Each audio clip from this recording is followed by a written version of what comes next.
नमस्कार आदाब दोस्तों बीजेपी की सबसे पसंदीदा एक्ट्रेस कंगना रनौत की उल्टी गिनती शुरू हो गई है।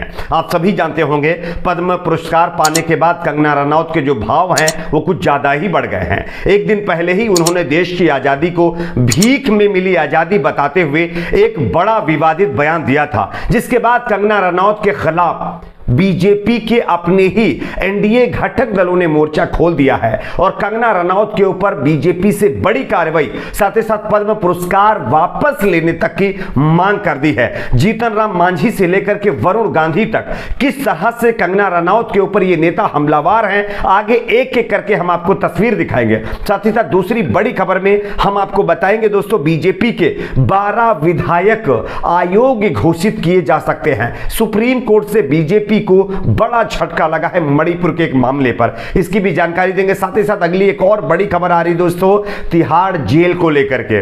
आप सभी जानते होंगे तिहाड़ जेल हो या फिर बीजेपी का लॉ एंड ऑर्डर हो, यानी दिल्ली का लॉ एंड ऑर्डर हो, यह देश के गृह मंत्री अमित शाह के अंडर में आता है। लेकिन जिस तरह से लॉ एंड ऑर्डर दिल्ली का चल रहा है, उस पर अब सुप्रीम कोर्ट की जो टिप्पणी आई है उसमें देश के गृह मंत्री अमित शाह की पोल खुल गई है। किस तरह से एक एक करके इसकी भी तस्वीरें दिखाएंगे। उससे पहले एक छोटी सी रिक्वेस्ट आपसे करेंगे दोस्तों, इस वीडियो को लाइक करिए, ज्यादा से ज्यादा शेयर करिए और चैनल को सब्सक्राइब करके बेल आइकन को जरूर प्रेस कर लीजिए। बात करते हैं पहली और बड़ी खबर की। आप सभी जानते होंगे कंगना रनौत बीजेपी की सबसे पसंदीदा एक्ट्रेस, अक्सर अपने विवादित बयानों को लेकर के जानी जाती हैं और हमेशा बीजेपी के पक्ष में बात भी करती रहती हैं। लेकिन इस बार उन्होंने जो बयान दिया है उस बयान के पीछे बीजेपी के नेता ही कंगना रनौत के पीछे पड़ गए हैं। सबसे पहले आप कंगना रनौत के इस बयान को सुनिए, उसके बाद आगे हम आपको इसके बारे में जानकारी देंगे। Blood will flow, but it should not be Hindustani blood. They knew it, and they paid a price. Of course, वो आजादी नहीं थी, वो भीख थी, और जो आजादी मिली है वो 2014 में मिली है। इसीलिए सब आपको कहते हैं कि आप भगवा हैं। जैसा कि आप लोगों ने इस बयान को सुना, ये कंगना रनौत का बयान है जो अपने आप को सबसे बड़ा देशभक्त समझती हैं और मानती हैं। वैसे स्प्रिंग के घोड़े पर बैठ करके झांसी की रानी समझना ये बहुत आसान है, लेकिन देशभक्त बनना ये बहुत मुश्किल काम है। कंगना रनौत जैसे लोग सिर्फ देशभक्ति का चोला पहन करके किस तरह के बयान दे रहे हैं आप खुद ही देख सकते हैं। खैर, कंगना रनौत ने बयान में साफ तौर पर कहा है कि 2014 से पहले की आजादी कोई आजादी नहीं थी, ये भीख में मिली आजादी है।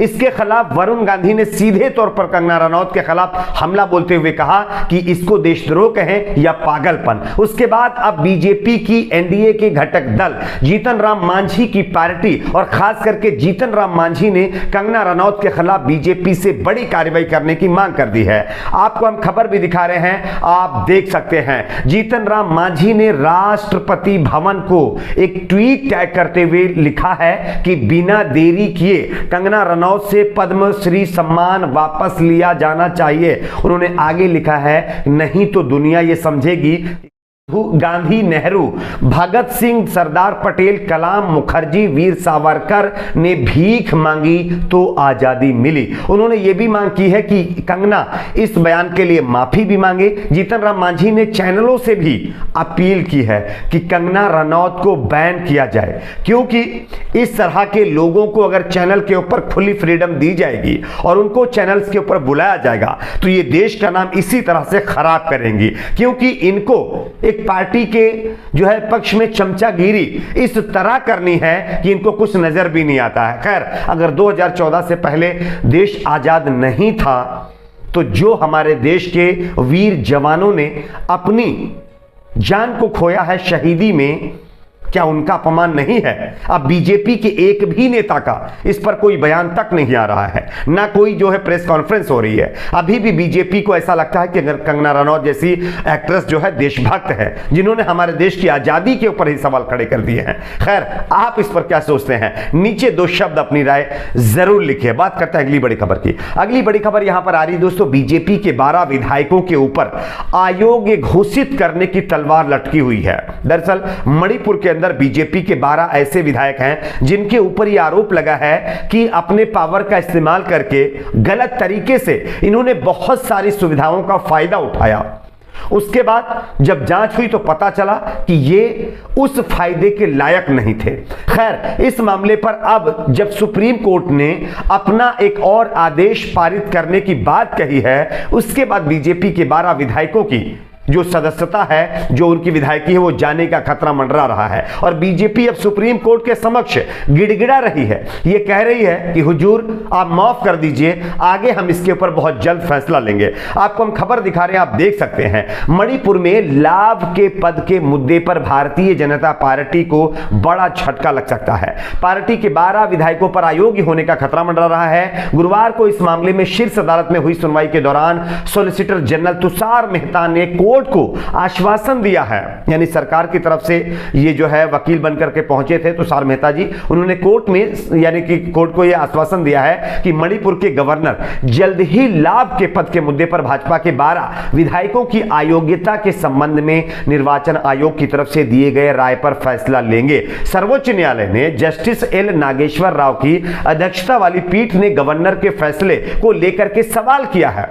सुप्रीम कोर्ट ने साफ कहा है 1 साल होने को है, अभी तक आपने इन 12 विधायकों को लेकर के कोई फैसला तक नहीं लिया है।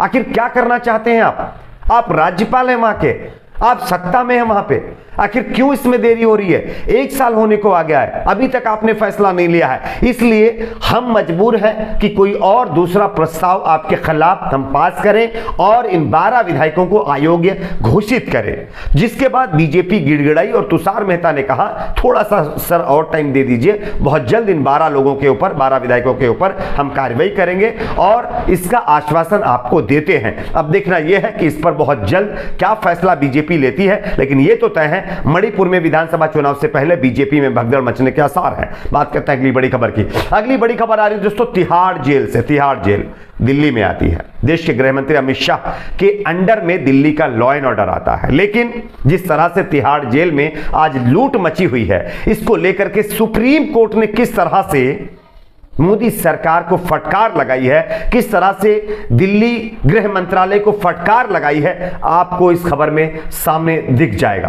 आप देखिए, सुप्रीम कोर्ट ने दिल्ली के पुलिस आयुक्त द्वारा जेल में सुधार के लिए दिए गए सुझावों पर उठाए गए कदमों को लेकर के कार्य योजना और रिपोर्ट दाखिल न करने पर गृह मंत्रालय के रवैये पर नाराजगी व्यक्त की है।